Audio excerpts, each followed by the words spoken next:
Hi friends, welcome to med herbs wellness అండి. చాలా తర్వాత కదా, ఎలా ఉన్నారు? అంతా బాగున్నారా? నేనైతే బాగున్నానండి. సో మీతో ఒక విషయం షేర్ చేసుకోవాలని ఈరోజు షూట్ చేస్తున్నాను. యాక్చువల్గా ప్రతి ఉమెన్ 40 ఇయర్స్ దాటిందంటే తప్పకుండా టోటల్ బాడీ చెకప్ చేసుకోవాలండి. సో రీసెంట్గా ఏమైందంటే, మేము ఒక ప్లేస్ నుంచి ఇంకో ప్లేస్కి షిఫ్ట్ అవ్వాల్సి వచ్చింది. లాస్ట్ ఒక 12 ఇయర్స్ నుంచి మేము న్యాచురల్ గేదె పాలు వాడుతున్నాము, లేదంటే న్యాచురల్ ఆవు పాలు అలా వెళ్ళి దగ్గరుండి తీసుకొని వచ్చేవాళ్ళం యాక్చువల్గా. సో అలా అన్ని రోజులు ఎలాంటి సమస్య రాలేదు. రీసెంట్లీ ఒక 20 డేస్ క్రితము షిఫ్ట్ అవ్వాల్సి వచ్చింది ఒక ప్లేస్కి. సో అయితే ఇక్కడ నుంచి స్టాండర్డ్ ప్యాకెట్ మిల్కే తాగుతున్నాము. సో తాగినాక ఒక 5-6 డేస్ నుంచి మొదలైంది నా stomach severe pain left side. ఇంతవరకు డాక్టర్ అంటే తెలియదు. బాబు వాడికి బాబుకి బాబు, అప్పటి వరకు నాకు డాక్టర్ అంటే తెలియదు. సో ఇంటి వైద్యం చేసుకుంటూ ఉంటాను. ఆ తర్వాత నేను నేచర్ క్యూర్ పంచగవ్య థెరపీ చేశాక నా చేతిలోనే వైద్యం ఉంది. అసలు అర్థం కాకుండా సమస్య ఎదుర్కోవాల్సి వచ్చింది. Severe pain. సో ఒక general physician senior most doctor దగ్గరికి వెళ్ళాము దగ్గరలో.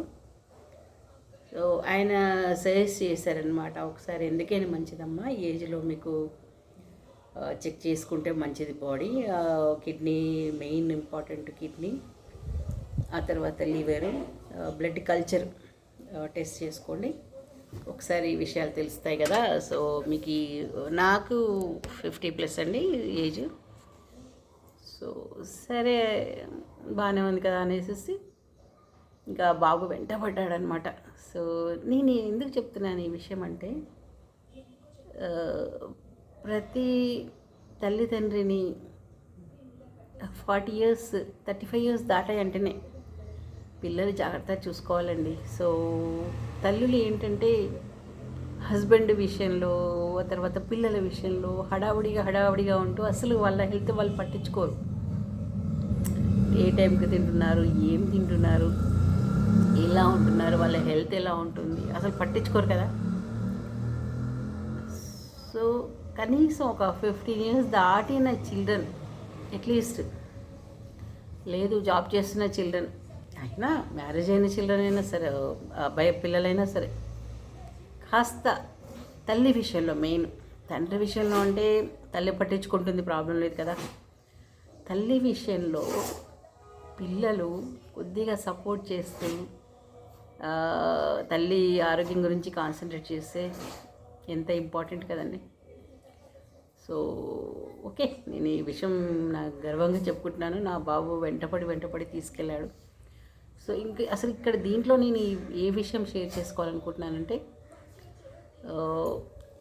మా డాక్టర్ సజెస్ట్ చేసింది ఈ టెస్ట్లకి యాక్చువల్గా డైరెక్ట్గా మనమైతే విజయ డయాగ్నోస్టిక్ సెంటర్ అనేసి మనసులోకి వస్తుంది ప్రతి ఒక్కరికి. అయినా అక్కడ ఎందుకమ్మా క్రౌడ్గా ఉంటుంది.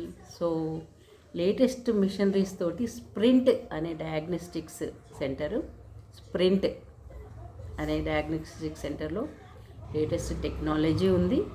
ఆ తర్వాత నీకు చాలా మెయింటెనెన్స్ అంతా నీట్గా ఉంటుంది, అక్కడికి వెళ్ళండి అని చెప్పారు. అది ఏఎస్ రావు నగర్ మెయిన్ రోడ్లో ఉంది. సో అని చెప్పాడండి.